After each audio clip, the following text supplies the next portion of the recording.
이 말씀의 배경은 1절 그때에 제자들이 예수께 나와 이르되 여기에서 찾아볼 수가 있습니다. 그때는 언제인가 예수님께서 십자가에서 죽임을 당하시고 3일에 살아나실 것을 말씀하신 그때입니다. 죽임과 낮아짐을 말씀하신 아주 위중한 때였습니다. 예수님은 십자가를 향하여서 나아가시는데 제자들은 누가 더 큰가 라고 하는 문제로 서로 다투고 있었습니다. 그리고 성전세를 내는 문제로 인하여서 베드로가 다른 제자들의 주목을 끌고 그리고 시기와 질투의 대상이 되었고 제자들 사이에 서로 긴장한 아주 팽팽한 그런 긴장감이 감돌고 있던 때였습니다.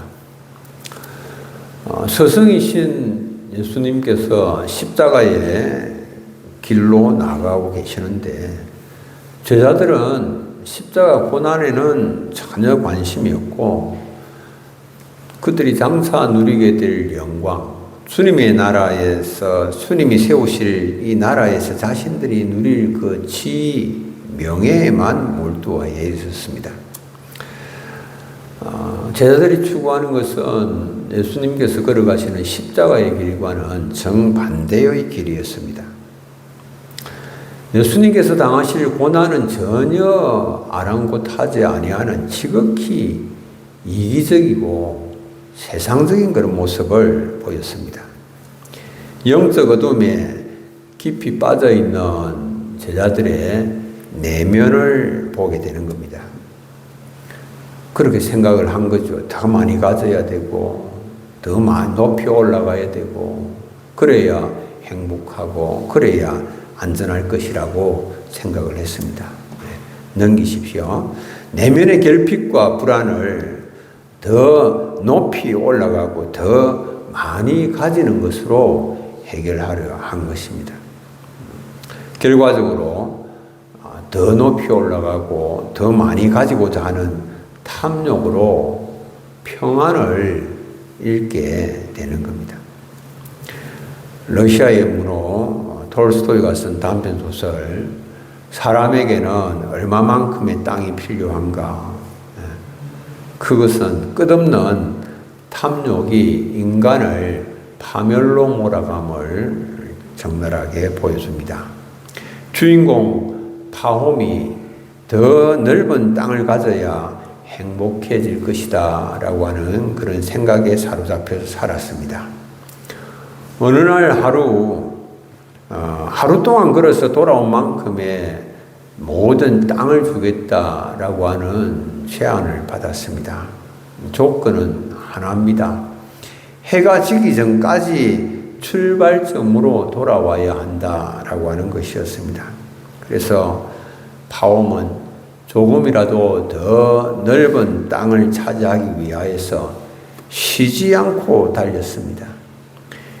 비옥한 땅을 볼 때마다 욕심이 생겨서 더 멀리 나갔고 해가 저물기 시작을 하자 마침내 이제 출발점으로 되돌아왔습니다.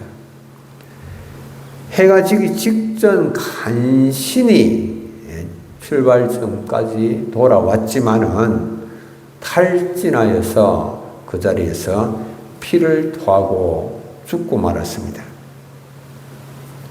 파옴이 죽고 난 후에 그가 묻힌 곳은 겨우 발끝에서 머리끝까지 6피트, 약 1.8m 정도의 땅뿐이었습니다. 결국 인간에게 필요한 땅은 죽어서 묻힐 한 뼘 정도의 땅입니다. 그러나 사람들은 더 많이 가지기 위하여서 탐욕으로 인하여 불행한 삶을 살다가 인생을 마감하는 거죠. 그래서 주님께서 이 제자들도 또 오늘 현대를 살아가는 우리들도 자꾸만 더 많이 가지려고 하고 더 높이 올라가려고 하고 그러면서 주님 주시는 평강을 잃어버리고 살아가는 인생들에게 어떻게 살아야 할 것인가 말씀을 하시는 것입니다. 첫째로 세속적인 가치관을 버리라 라고 하는 겁니다. 세속적인 가치관 버려야 됩니다. 1번 넘겨주십시오. 세속적인 가치관을 버리라. 세상은 더 높이 올라가고 더 많이 가지기 위하여서 탐욕의 질주를 멈추지 않습니다. 제자들이 던지는 이 질문, 천국에서 누가 크니까? 이 제자들의 관심이 어디 있는가라고 하는 것을 잘 보여주죠. 세속적인 가치관에 제자들이 사로잡혀서 더 높이 올라가고 더 많이 가지는 것에 관심을 가지고 있었습니다. 예수님께서 어린아이를 불러서 그들 가운데 세우시고 말씀하십니다. 너희가 돌이켜 이 어린아이들과 같이 되지 아니하면 결단코 천국에 들어가지 못하리라. 돌이켜야 된다. 돌이켜. 이렇게 예수님 말씀하십니다. 가치관이 바뀌어야 된다라고 그렇게 말씀하신 것이지요. 세속적인 가치관과 사고방식을 바꾸지 아니하면 하나님 나라의 천국에 들어갈 수 없음을 분명하게 말씀하셨습니다. 세속적인 가치관. 그 세상을 자꾸 본받고 따라가려고 하는 것, 그것을 바꿔야 된다라고 하는 겁니다. 천국을 소유하기 위해서는 지금까지 추구해온 서열 중심, 공로 중심, 성취 중심, 이런 가치관에서 하나님 중심, 섬김 중심의 가치관으로 돌아서야 된다. 주님 말씀하신 것입니다. 천국은 인간의 업적이나 서열에 의해서 결정되는 곳이 아니지요. 어린아이와 같이 하나님 앞에서 자신의 자금을 인정하고 하나님의 은혜를 구하는 자들의 나라입니다. 스스로 어렵다고 여기거나 자신의 힘으로 구원에 이룰 수 있다고 믿는 사람들, 자기 의를 다 내려놓아야 됩니다. 이어서 18장 4절에 누구든지 이 어린아이와 같이 자기를 낮추는 사람이 천국에서 큰 자니라. 예수님 말씀을 하셨습니다. 어린아이와 같다라고 하는 것은 순진하다라고 하는 뜻이 아닙니다. 하나님 없이 살 수 없는 존재다라고 하는 것을 인정하는 것이죠. 자신의 힘과 능력으로 사는 것이 아니라 하나님을 전적으로 의지하고 하나님의 은혜로 사는 것입니다. 자신의 지혜와 능력을 의지하기보다 먼저 하나님의 도우심을 구하는 태도를 말하는 것입니다. 어린아이는 자신의 생존을 위해서 부모를 100% 신뢰하고 의지합니다. 그렇게 하나님을 전적으로 신뢰하고 의지하는 자만이 천국을 소유할 수가 있는 것입니다. 어린아이와 같이 자기를 낮추는 것은 마땅히 받아야 할 대접이나 또 권리를 주장하지 않는 겁니다. 내가 이만큼 수고했으니까, 이만큼 내가 했으니까 이 정도 대접은 받아야지 하는 그런 보상 심리를 버리는 것을 말합니다. 예수님 당시에 어린아이들은 전혀 사회적인 지위나 법적 권리가 없는 그런 존재였습니다. 전혀 권리가, 아무것도 주장할 권리가 없는 그런 상태였습니다. 하나님 나라의 백성은 내 권리를 주장하는 것이 아닙니다. 내 권리를 주장하지 않고 모든 것이 하나님의 은혜다. 하나님의 은혜를 붙드는 사람이죠. 낮아진다라고 하는 것은 비굴해진다라고 하는 그 말이 아닙니다. 사다리를 올라가려고 하는 노력을 멈추고 주님이 계신 곳으로 내려가는 그 용기를 말합니다. 파움이 얻고자 했던 것은 무한한 땅이었죠. 그러나 그가 맞닥뜨린 것은 유한한 시간이었습니다. 여러분들, 우리가 이 땅에 참 빠르게 시간이 지나갑니다. 우리의 인생에 남은 날 계수하는 지혜를 가져야 됩니다. 오늘 우리가 높아지기 위해서 계속해서 위로 올라가고 더 많이 쉬려고 하는 그런 가운데 우리가 놓치고 있는 것, 그건 주님께서 우리에게 주시고자 하시는 평강이죠. 평강을 놓치고 자꾸만 영적인 풍요를 놓치고 땅의 것 더 많이 쉬려고 하는, 잠깐 있다가 없어지는 그것을 더 많이 쉬려고 하는, 더 높이 올라가려고 하는 그 가치관을 바꾸라 주님 말씀하시는 겁니다. 자신을 비우고 하나님이 삶의 주인임을 인정을 하고 하나님의 위대하심을 나타내는 삶을 사시길 바랍니다. 두 번째는 자기를 비우는 사람이 큰 사람입니다. 마태복음 18장 4절, 그러므로 누구든지 이 어린아이와 같이 자기를 낮추는 사람이 천국에서 큰 자니라. 자기를 낮춘다라고 하는 것은 단순히 몸을 굽히는 행위를 말하는 것이 아닙니다. 자신의 인생의 주인 자리를 하나님께 내어드리는 것을 말합니다. 천국에서 위대함은 얼마나 많은 사람을 거느리느냐, 얼마나 많은 사람을 지배하느냐, 그 위에 군림하느냐라고 하는 것이 아닙니다. 자신을 오히려 낮추고 그리고 다른 사람을 영접하고 섬기는 데 있다라고 하는 겁니다. 그러니까 천국의 질서는 세상의 질서와 정반대입니다. 세상에서는 남을 부리는 자, 남 위에 군림하는 자가 크지만은 하나님 나라에서는 스스로 낮추어서 남을 영접하고 섬기는 자가 큰 자입니다. 천국은 자기의 의나 공로를 쌓아 올라가는 것이 아닙니다. 자신이 나는 부족하고 연약하고 나는 무력하고 무능력하고 그것을 인정을 하고 하나님의 은혜를 구하는 것이죠. 하나님 나라의 통치 원리는 자기를 비우는 겁니다. 천국에서 가장 크신 분이 누굽니까? 예수님 아닙니까? 예수님께서 가장 자기를 비우셔서 낮은 곳으로 내려오셨습니다. 예수님께서 말씀하신 큰 자가 되는 길은 자꾸만 세상의 사다리를 타고 올라가는 것이 아닙니다. 오히려 그 사다리에서 내려와서 가장 낮은 곳에 서는 것입니다. 예수님은 제자들의 발을 씻기시고 십자가를 지심으로 이 말씀을 직접 몸으로 증명하셨습니다.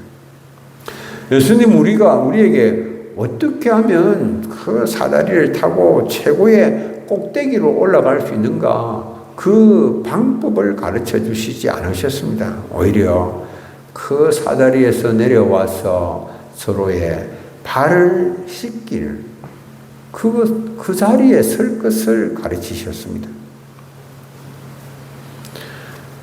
위대함은 더 높아지고 더 많이 소유하는 데 있는 것이 아니라 자기 자신을 비우고 섬기는 데 있다라고 하는 겁니다. 중세 이탈리아의 성자로 추앙받는 아시시의 프란치스코의 일화입니다.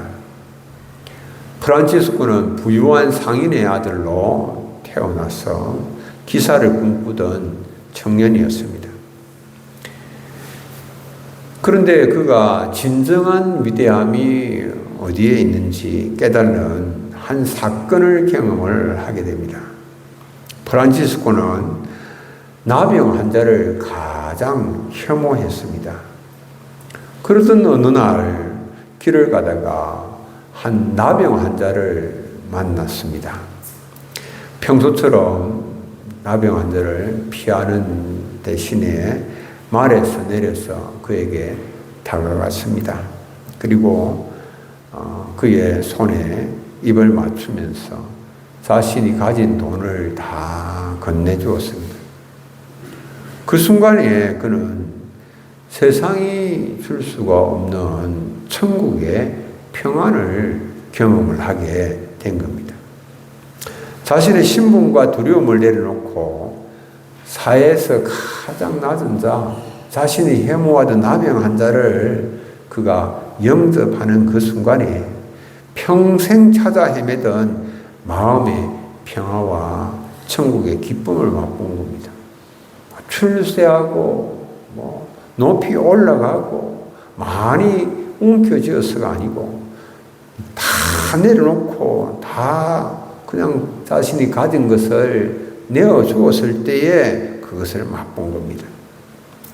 마음에 있는 두려움과 기득권을 비우고 나병 환자의 손에 입을 맞출 때 세상적으로는 이게 이제 실패한 것처럼 보였을지 모르나 그러나 주님께서 보실 때는 너무나도 귀했고 그리고 그는 천국의 기쁨을 맛보았다라고 하는 겁니다.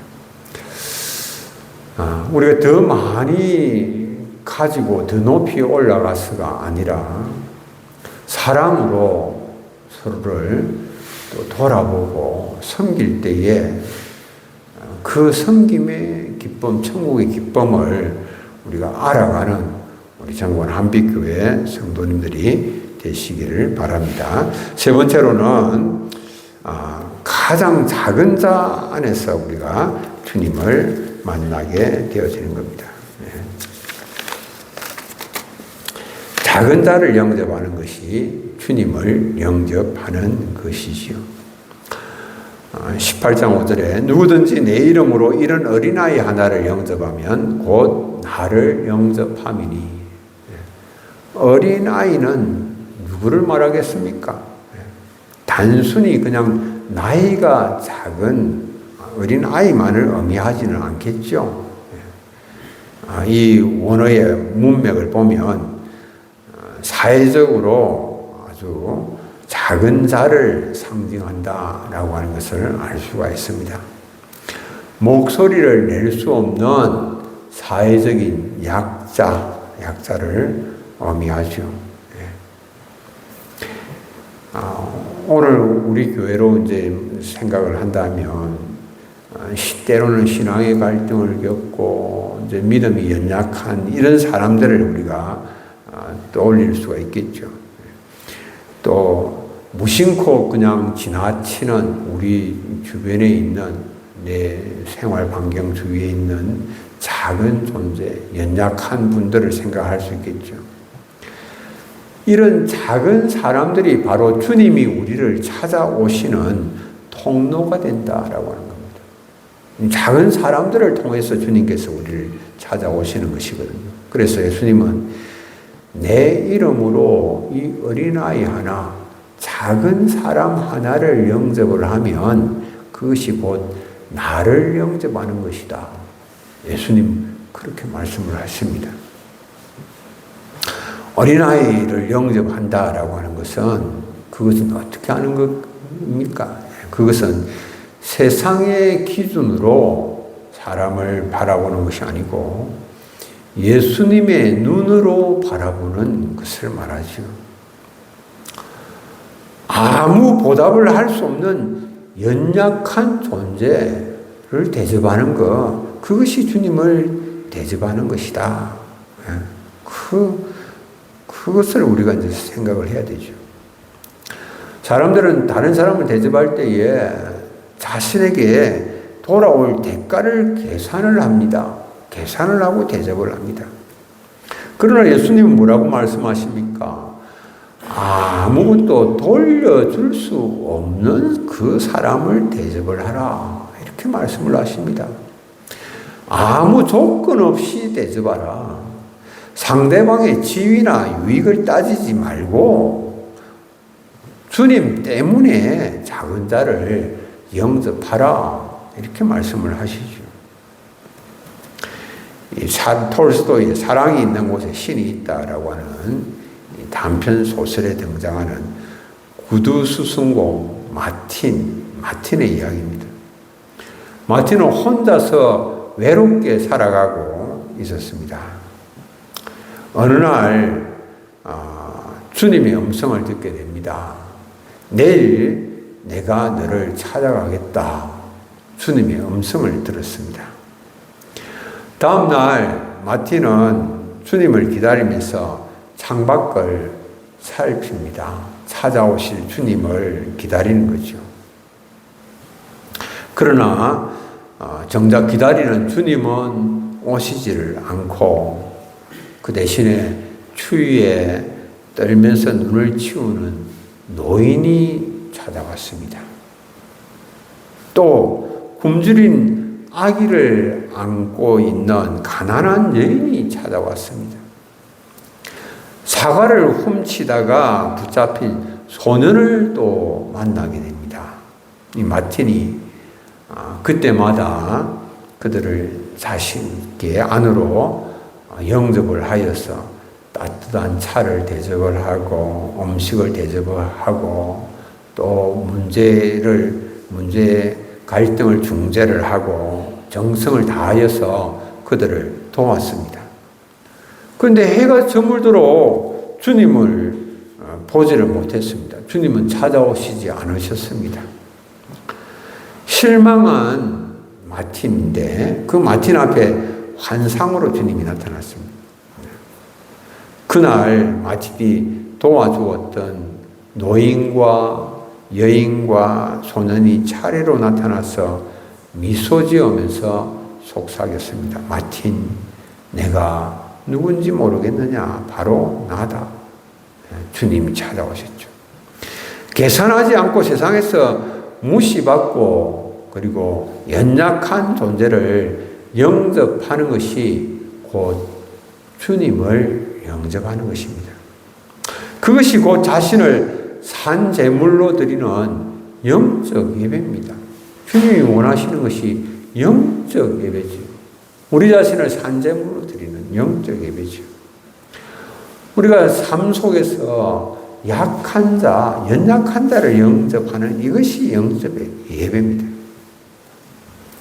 반대로 자신의 교만함으로 누군가의 신앙에 올무를 놓는 사람, 방해가 되는 사람, 주님께서 경고하십니다. 나를 믿는 이 작은 자 중 하나를 실족하게 하면 연자맷돌이라고 하는 것은 맷돌 중에서도 가장 큰 것을 말합니다. 그것을 목에 달고 깊은 바다에 빠지는 것이 낫다. 주님께서 무서운 경고를 바라십니다. 실족하게 하는 자는 어떤 자이겠습니까? 실족은 장애물이나 덫을 놓는 것을 의미합니다. 자신의 말이나 행동으로 인하여서 잘못된 가르침으로 인하여서 다른 사람이 하나님께로 나아가는 것을 가로막거나 신앙을 포기하게 만드는 것, 이런 것을 말하는 것이죠. 공동체 안에서 자신의 유익을 위해서 작은 자들을 상처를 주거나 또 희생시키거나 하는 사람들에게 주는 무서운 경고입니다.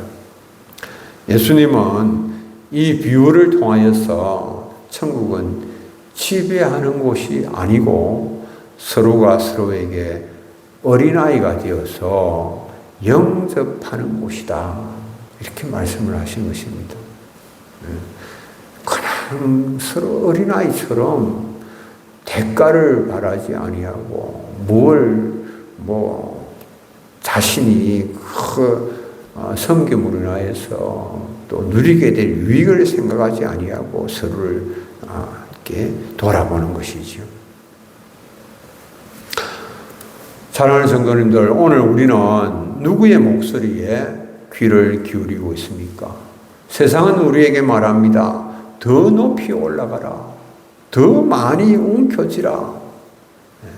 세상의 외침에 우리가 귀를 기울이고 있습니까? 아니면 주님의 음성입니까? 주님은 말씀하십니다.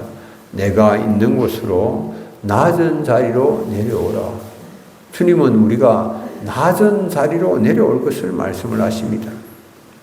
마틴이 만난 노인과 그리고 여인 그리고 소년이 곧 주님이었듯이 오늘 우리 곁에 찾아오는 작은 한 사람, 그 사람이 바로 우리 곁에 찾아오시는 주님이시다라고 하는 사실입니다. 우리 곁에 찾아오는 작은 사람을 주님처럼, 그래서 작다고 그냥 지나치는 것이 아니라 작은 한 사람을 영접하는 것, 그것이 주님을 영접하는 것이다, 이렇게 말씀을 하십니다. 천국의 위대함은 올라가는 데 있지 않고 낮아짐에 있습니다. 작은 사람을 영접하며 주님과 풍성한 교통 가운데 거하는 5월 한 달 보내시는 우리 사랑하는 교우님들 다 되시기를 축복합니다. 우리 찬송 한 장 함께 부르고 통성으로 기도하겠습니다. 216장